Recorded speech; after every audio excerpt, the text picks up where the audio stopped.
everyone, my name is Basilisk, and welcome to an outline of the style change system for Megaman Battle Network 2. Now, you might be wondering why I'm flying solo for this. Well, we did actually try to record this as a duo, me and Caffeine Dragon, but it wound up being really long and rambling and full of us distracting each other and goofing off and going off topic. Great stuff for regular gameplay and such, but not so much when we're trying to be informative and trying to get everything condensed into an easily digestible package. But I've been giving info dumps on and off for 14 years due to work or standing trials, so I'm running solo on this. Now then, on to the point. Style change is a new feature for Battle Network 2, replacing the old armor system from Battle Network 1.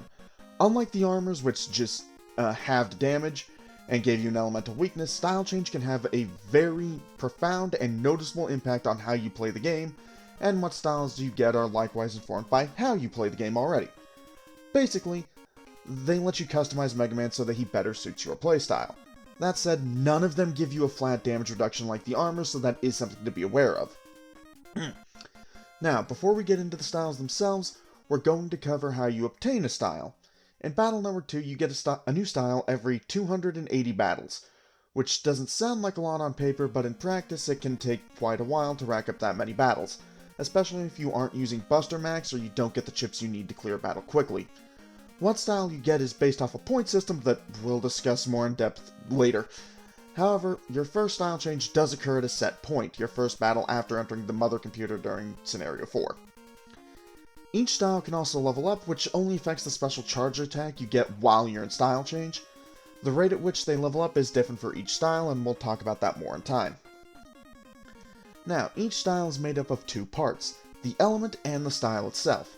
While it is possible to control which style you get, the elements are completely random. We'll talk about how to target styles in a bit, but first we're going to discuss the elements. There's 4 elements and each of them have different effects. Each element also changes Megaman's color. First is the fire element, which turns you red, gives you a weakness to aqua element, and lets you walk on lava panels without taking damage. Normal elemental weaknesses do apply. It also lets you use Big Red Wave, one of 4 element-specific chips. It also turns your charge shot into the flamethrower attack, which does fire damage for 3 panels in a row in front of Megaman. So, basically, Fireman's attack from Battle Network 1. Flamethrower does 50 damage at level 1, 75 damage at level 2, and 100 damage at level 3, so it is pretty strong. But be aware that this attack lasts for a bit, and it does lock you in place while it's in use, so it can leave you really open if you screw up.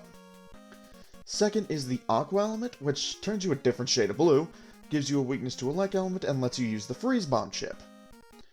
It also turns your attacks into Bubbler, turns your charge attack into Bubbler, which hits both the first thing it comes into contact with and the panel behind that first target, like the Bubbler chip. Bubbler does 30 damage at level 1, 40 damage at level 2, and 50 damage at level 3. Third is the Elect element, which turns you yellow, gives you a weakness to Wood element, and lets you use the Sparker chip. It also turns your charge attack into Zappering, which stuns any non-Elect target it hits, including bosses, which can be incredibly useful. Zappering does 10 damage at level 1, 20 damage at level 2, and 30 damage at level 3. Last up is the Wood element, which turns you green, gives you a weakness to the Fire element, causes you to recover HP while on Grass panel, and lets you use the Gaia Sword chip. It also turns your charge attack into Twister, which hits a space 2 panels ahead of you up to 8 times. While each individual hit is weak, they do add up. Twister does 10 damage per hit at level 1, 15 damage per hit at level 2, and 20 damage per hit at level 3. Twister does also lock you in place while in use. Alright, that's all the elements covered, so let's talk about the styles themselves. There are 4 primary styles, each with their own method of acquisition. These are the primary meat of the style change system, and are what make the biggest difference in your playstyle. Each style also changes your design a bit. First of these is Shield Style, a style focused around defensive and healing chips. Shield Style gives Megaman a shield on the arm that's facing the camera. It's an ambidextrous sprite, it'll mirror itself depending on if you're playing in multiplayer and you're on the right side. Now, what it does mechanically is it gives you a barrier at the start of every battle that negates 1 hit, and gives you a shield that you can put up by pressing back plus B. That shield works basically like the guard chip, except I don't offhand think it reflects. Shield style is gained by, well, playing defensively. Sending any of the following chips to Megaman will give you 45 points towards shield style, regardless of whether or not you use them. These following chips are the Curse Shield series, any of the Panel Out series, any of the Invis series, any of the Shadow series, Guard, Drop Down, Pop-Up, Stone Body, Barrier, Undershirt, Bubble Wrap, Leaf Shield, any of the Aura series, or any healing chips. You will also get 5 points if you complete a battle without flinching. Shield style levels up every 100 non-story mandated battles you fight while in shield style.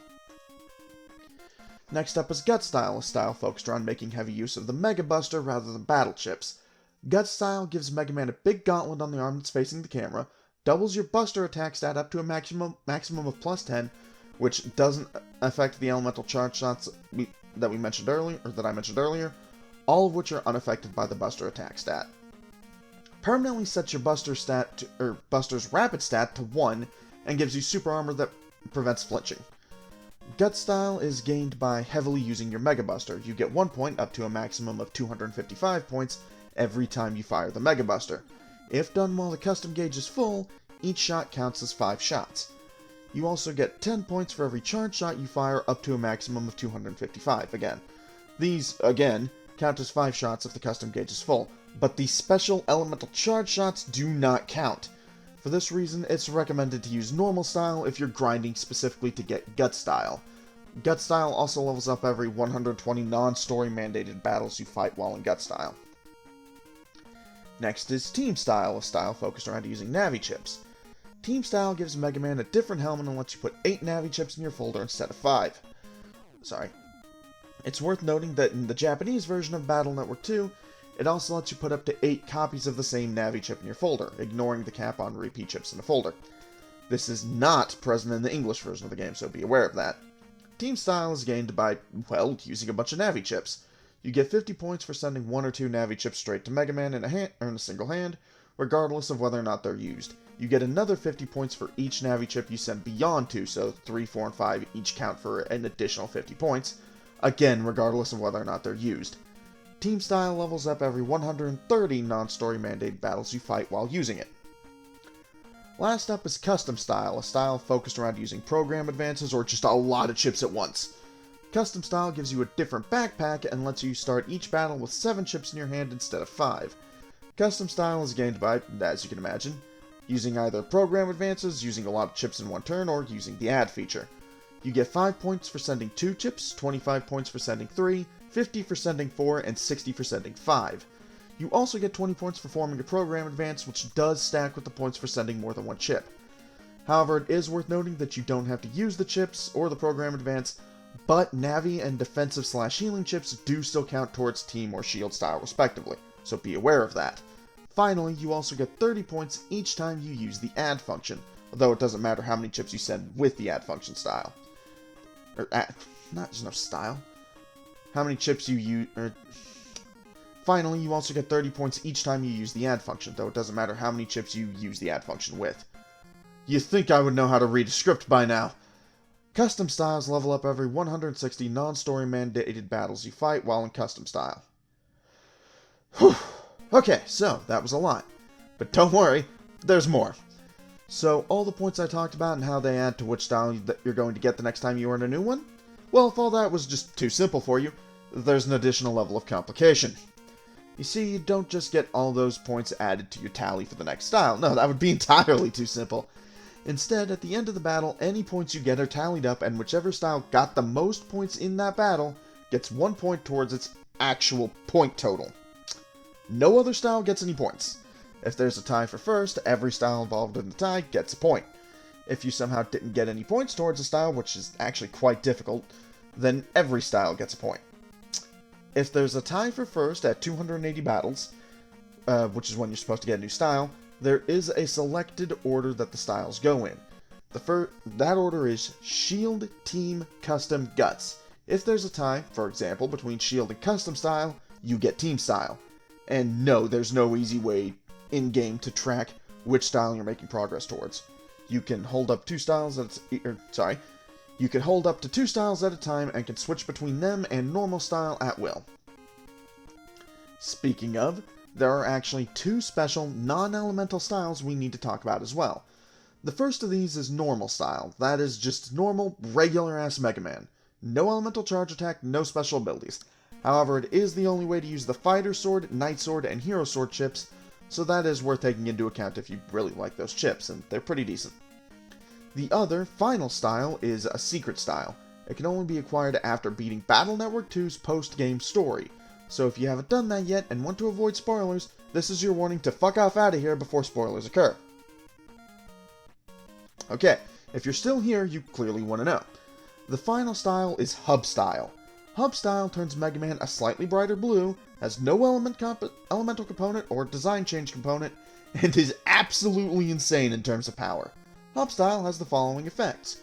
You can put up to 8 Navi chips in your folder, you start each battle with a barrier that absorbs 1 hit, you have a shield that you can use by pressing back plus B, you can have up to 10 chips in your hand by default, your buster strength is doubled up to 10, your rapid is set to 1, and you have super armor so you never flinch. The only downside, your HP is halved, giving you a max of 500 instead of 1000. Yeah, it's slightly good.